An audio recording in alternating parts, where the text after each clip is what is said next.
পৃথিবীর ইতিহাসে এমন একজন জালেম দেখাতে পারবেন না যে জালেম জুলুম করেছে আর তার প্রায়শ্চিত্ত তাকে দুনিয়াতে পেতে হয়নি।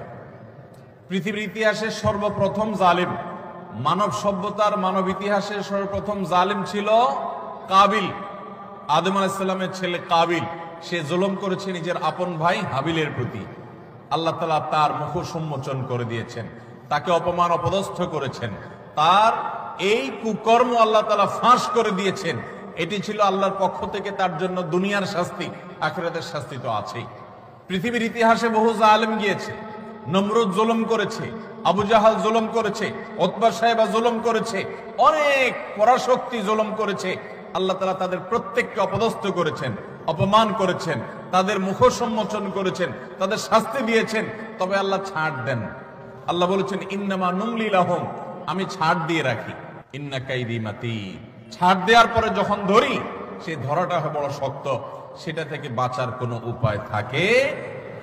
জুলুম এমন অপরাধ, কোন মুসলমান যদি কোন হিন্দুর প্রতি জুলুম করে, কোন নামাজি মানুষ যদি কোন বেনামাজির প্রতি জুলুম করে, কোন ধার্মিক মানুষ যদি কোন অধার্মিক মানুষের প্রতি জুলুম করে, তারপরও আল্লাহ তাআলার সাহায্য ওই মাজলুমের প্রতি থাকে, হোক সে অমুসলিম, হোক সে অন্য ধর্মের মানুষ।